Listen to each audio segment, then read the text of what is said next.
മൗലിക കടമകൾ എന്ന ഭാഗമാണ് ഇപ്പോൾ നമ്മൾ നോക്കാൻ പോകുന്നത്. ഇനി വരുന്ന എക്സാമിന് 1-2 മാർക്കിന് എന്തായാലും ഈ ഭാഗത്ത് നിന്നൊരു ക്വസ്റ്റ്യൻസ് നമുക്ക് പ്രതീക്ഷിക്കാം. നേരത്തെ ഒരുപാട് തവണ ചോദിച്ചിട്ടുള്ള ക്വസ്റ്റ്യൻസ് ആണ് മൗലിക കടമകൾ എന്നുള്ളത്. എല്ലാ PSC എക്സാമിനും നമുക്ക് 1-2 മാർക്കിന് പ്രതീക്ഷിക്കാവുന്ന ഒരു ഭാഗമാണ്. മൗലിക കടമകൾ എന്ന് പറയുന്നത് ഭാഗം 4A മൗലിക കടമകളെക്കുറിച്ച് പ്രതിപാദിക്കുന്ന ആർട്ടിക്കിൾ 51A ആണ്. മൗലിക കടമകൾ, കർത്തവ്യങ്ങൾ എന്നൊക്കെ പറയുന്നത് ഒന്ന് തന്നെയാണ്, അത് മനസ്സിലാക്കുക. മൗലിക കടമകൾ അല്ലെങ്കിൽ കർത്തവ്യങ്ങൾ എന്നായിരിക്കും കൊടുത്തിരിക്കുന്നത്. അത് ആർട്ടിക്കിൾ 51A. USSRന്റെ ഭരണഘടനയിൽ നിന്നാണ് മൗലിക കടമകൾ എന്ന ആശയം ഇന്ത്യ കടമെടുത്തിരിക്കുന്നത്. എവിടെ നിന്നാണ്? USSRൽ നിന്നാണ്. USSR എന്ന് പറയുന്നത് റഷ്യ അല്ലെങ്കിൽ സോവിയറ്റ് യൂണിയൻ എന്ന് പറയും. അതുപോലെ മൗലിക കടമകൾ ഭരണഘടനയിൽ ഉൾപ്പെടുത്താൻ ശുപാർശ ചെയ്ത കമ്മിറ്റിയാണ് സ്വരൺ സിംഗ് കമ്മിറ്റി. ഏതാണ്? സ്വരൺ സിംഗ് കമ്മിറ്റി. വളരെ ഇമ്പോർട്ടൻ്റ് ആയിട്ടുള്ള ക്വസ്റ്റ്യൻ ആണ്, പ്രീവിയസ് ഇയർ ക്വസ്റ്റ്യൻ കൂടിയാണ്. മൗലിക കടമകൾ ഇന്ത്യൻ ഭരണഘടനയിൽ ഉൾപ്പെടുത്തിയ വർഷം 1976. പ്രീവിയസ് ആണ്. മൗലിക കടമകൾ ഇന്ത്യൻ ഭരണഘടനയിൽ ഉൾപ്പെടുത്തിയ വർഷം എപ്പോഴാണ്? 1976. മൗലിക കടമകൾ പ്രാബല്യത്തിൽ വന്നത് 1977 ജനുവരി 3. മൗലിക കടമകൾ ഇന്ത്യൻ ഭരണഘടനയിൽ ഉൾപ്പെടുത്തിയ ഭേദഗതി. ഇത് പ്രീവിയസ് ഇയർ ക്വസ്റ്റ്യൻ ആണ്, ഒരുപാട് തവണ PSC ചോദിച്ചിട്ടുള്ള ഒരു ക്വസ്റ്റ്യൻ ആണ്. PSCക്ക് വളരെ ഇഷ്ടമുള്ള ഒരു ക്വസ്റ്റ്യൻ ആണെന്ന് തോന്നുന്നു. 42ാം ഭരണഘടന ഭേദഗതിയാണ്. മൗലിക കടമകൾ ഇന്ത്യൻ ഭരണഘടനയിൽ ഉൾപ്പെടുത്തിയ ഭേദഗതി ഏതാണ്? 42ാം ഭേദഗതി. 42ാം ഭരണഘടനാ ഭേദഗതി നടപ്പിലാക്കുമ്പോൾ ഇന്ത്യൻ പ്രധാനമന്ത്രി ആരാണ്? ഇന്ദിരാഗാന്ധിയാണ്. 42ാം ഭരണഘടനാ ഭേദഗതി നടപ്പിലാക്കുമ്പോൾ ഇന്ത്യൻ പ്രസിഡന്റ് ഫക്രുദ്ദീൻ അലി അഹമ്മദ് ആണ്. വളരെ ഇമ്പോർട്ടൻ്റ് ആയിട്ടുള്ള ക്വസ്റ്റ്യനാണ് രണ്ടും. ഇന്ത്യൻ പ്രധാനമന്ത്രി എന്ന് പറയുന്നത് 42ാം ഭരണഘടനാ ഭേദഗതി നടപ്പിലാക്കുമ്പോൾ ഇന്ത്യൻ പ്രധാനമന്ത്രി എന്ന് പറയുന്നത് ഇന്ദിരാഗാന്ധിയും 42ാം ഭരണഘടനാ ഭേദഗതി നടപ്പിലാക്കുമ്പോൾ ഇന്ത്യൻ പ്രസിഡന്റ് ഫക്രുദ്ദീൻ അലി അഹമ്മദുമാണ്. 42ാം ഭരണഘടനാ ഭേദഗതി പ്രകാരം 10 മൗലിക കടമകളാണ് ഉണ്ടായിരുന്നത്.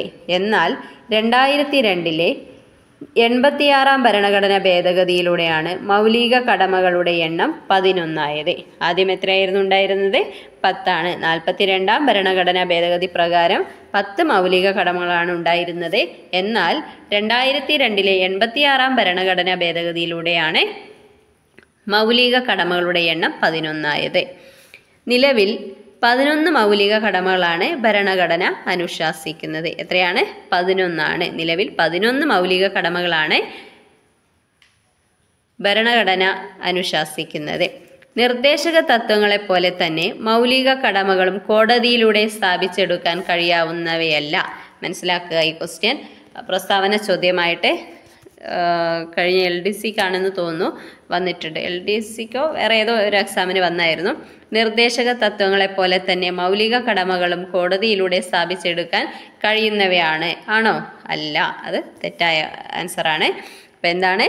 നിർദ്ദേശക തത്വങ്ങളെപ്പോലെ തന്നെ മൗലിക കടമകളും കോടതിയിലൂടെ സ്ഥാപിച്ചെടുക്കാൻ കഴിയുന്നവയല്ല എന്നുള്ളതാണ് കറക്റ്റ്. 6 വയസ്സ് മുതൽ 14 വയസ്സ് വരെയുള്ള കുട്ടികൾക്ക് വിദ്യാഭ്യാസത്തിനുള്ള സാഹചര്യം ഒരുക്കേണ്ടത് രക്ഷിതാക്കളുടെ മൗലിക കടമയായി ഭരണഘടന നിഷ്കർഷിക്കുന്നു. ഇതും പ്രസ്താവന ചോദ്യമായിട്ട് വന്നിട്ടുണ്ടെന്ന് തോന്നുന്നു. അത് ശരിയായ കാര്യമാണ്. 6 വയസ്സ് മുതൽ 14 വയസ്സ് വരെയുള്ള കുട്ടികൾക്ക് വിദ്യാഭ്യാസത്തിനുള്ള സാഹചര്യം ഒരുക്കേണ്ടത് ആരാണ്? രക്ഷിതാക്കളുടെ മൗലിക കടമയായി ഭരണഘടന നിഷ്കർഷിക്കുന്നു. നിലവിൽ എത്ര ഭരണഘടനയാണ് ഉള്ളതെന്നാണ് പറഞ്ഞത്? 11 അല്ലേ? നിലവിൽ 11 മൗലിക കടമകളാണ് ഭരണഘടന അനുശാസിക്കുന്നതെന്ന് പറഞ്ഞു. ആ 11 മൗലിക കടമകൾ ഏതൊക്കെയാണെന്ന് നോക്കാം. 1. ഭരണഘടനയെ അനുസരിക്കുകയും ഭരണഘടന മുന്നോട്ട് വയ്ക്കുന്ന ആദർശങ്ങളെയും സ്ഥാപനങ്ങളെയും ദേശീയ പതാകയെയും ദേശീയ ഗാനത്തെയും ആദരിക്കുക. ഇതൊക്കെ എന്തൊക്കെയാണെന്ന് എല്ലാവർക്കും അറിയാവുന്നതാണ്. നമ്മൾ സ്കൂളിൽ പഠിക്കുന്ന കാലം തൊട്ടേ ചെയ്യുന്ന കാര്യമാണ് അല്ലേ? ദേശീയ പതാക ഉയർത്തുമ്പോൾ എന്ത് ചെയ്യും?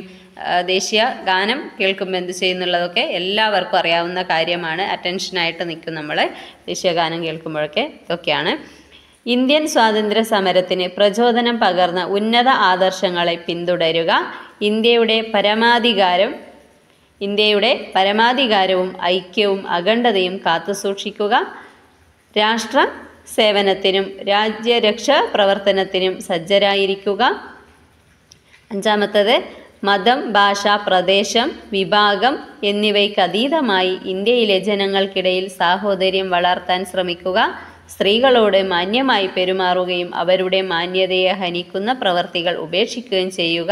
ഇത് വളരെ ഇമ്പോർട്ടൻ്റ് ആയിട്ടുള്ള ഒരു ഭാഗമാണ്. പ്രസ്താവന ചോദ്യമായിട്ട് ഇനി വരുന്ന എക്സാമിനൊക്കെ ചോദിക്കാവുന്നതാണ്. അതുകൊണ്ട് മനസ്സിലാക്കി പഠിക്കുക. 1-2 വട്ടം വീഡിയോ കാണുകയോ അല്ലെങ്കിൽ ബുക്ക് വായിക്കുകയോ എന്ത് വേണമെങ്കിലും ചെയ്യുക. അങ്ങനെ നോക്കി മനസ്സിലാക്കുക. ഓക്കെ, നെക്സ്റ്റ് പോയിന്റ് നോക്കാം. ഇന്ത്യയുടെ മഹത്തായ സാംസ്കാരിക പൈതൃകത്തെ ബഹുമാനിക്കുകയും സംരക്ഷിക്കുകയും ചെയ്യുക. പരിസ്ഥിതി പ്രദേശങ്ങളായ വനങ്ങൾ, തടാകങ്ങൾ, പുഴകൾ, വന്യജീവി സങ്കേതങ്ങൾ എന്നിവയെ സംരക്ഷിക്കുകയും ജീവികളോട് അനുകമ്പ പുലർത്തുകയും ചെയ്യുക. അടുത്തത് ശാസ്ത്രീയ വീക്ഷണം, മാനവികത, അന്വേഷണാത്മകത എന്നിവ വികസിപ്പിക്കുകയും ചെയ്യുക. പൊതുസമ്പത്ത് സംരക്ഷിക്കുകയും അക്രമം ഉപേക്ഷിക്കുകയും ചെയ്യുക. എല്ലാ മണ്ഡലങ്ങളിലും മികവ് കാട്ടി രാഷ്ട്രത്തെ ഔന്നത്യത്തിൻ്റെ പാതയിൽ മുന്നേറാൻ സഹായിക്കുക. 6 വയസ്സിനും 14 വയസ്സിനും ഇടയിലുള്ള കുട്ടികൾക്ക് വിദ്യാഭ്യാസത്തിനുള്ള സാഹചര്യം ഒരുക്കുക. ഇത്രയുമാണ് 11 മൗലിക കടമകൾ. വളരെ വളരെ ഇമ്പോർട്ടൻ്റ് ആയിട്ടുള്ള ഒരു ഭാഗമാണ് മൗലിക കടമ. വളരെ കുറച്ച് മാത്രമാണ് നമുക്കിത് പഠിക്കാനുള്ളത്. ആ പഠിക്കുന്ന നല്ല വൃത്തിക്ക് പഠിച്ചു കഴിഞ്ഞാൽ നമുക്ക് 1-2 മാർക്ക് നേടാൻ പറ്റും. പ്രസ്താവന ചോദ്യമായിട്ട് മൗലിക കടമകൾ ചോദിക്കാം, ചാൻസ് ഉണ്ട്. അപ്പം അതും കൂടി നന്നായി മനസ്സിലാക്കി പഠിക്കുക. ഇത്രയുമാണ് നമുക്ക് മൗലിക കടമകൾ എന്ന ഭാഗം പഠിക്കാനുള്ളത്. അപ്പം അടുത്തൊരു ടോപ്പിക്കുമായിട്ട് നമുക്ക് വീണ്ടും കാണാം. ഇവരേക്കും ബൈ. Thank you.